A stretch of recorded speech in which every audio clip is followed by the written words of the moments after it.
Сәлем достар, каналыма қош келдіңіздер. Сіздер естіген де, естімеген де ақпаратпен бөліскім-ақ келіп тұр.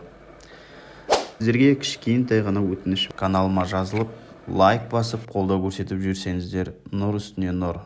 Алдын ала рахмет. Ондай болса кеттік.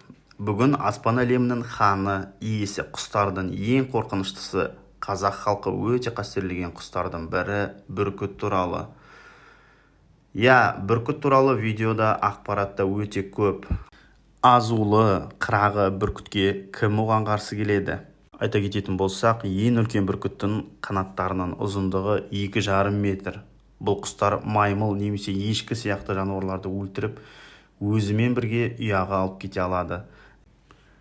Жерден қарағанда бұл құс баяу ұшып келе жатқан сияқты болып көрінеді. Шын мәнінде бүркіттің ұшу жылдамдығы 190-320 км сағатына дейін жетеді.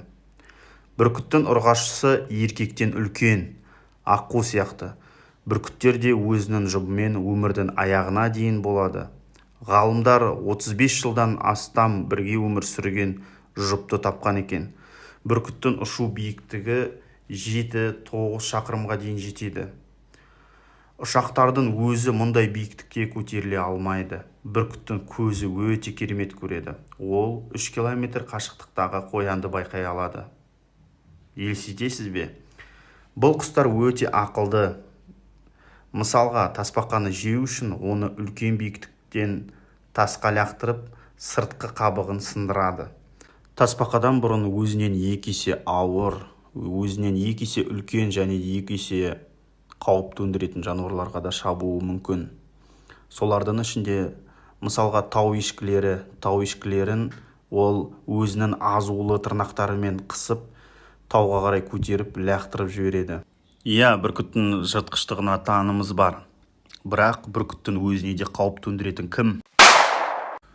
Дәл таптыңыздар. Ол қарға. Бүркітті шоқи алатын жалғыз құс қарға. Ол бүркіттің арқасына отырып алып, желкесінен шоқиды екен.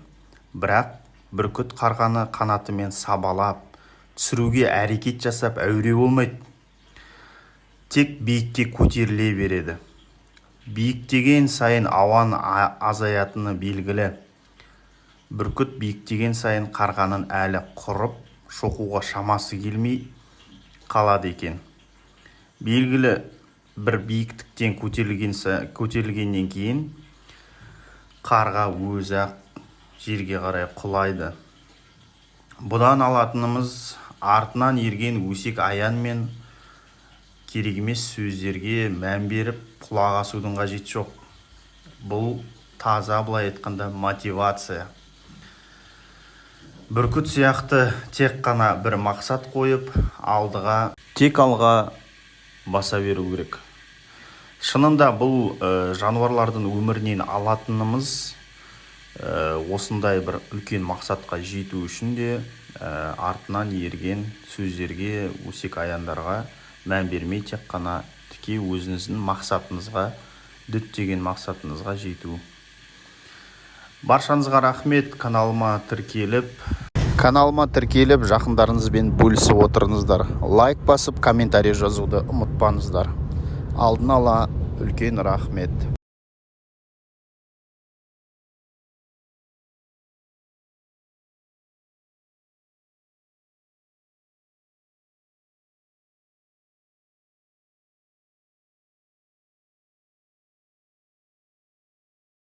Now listen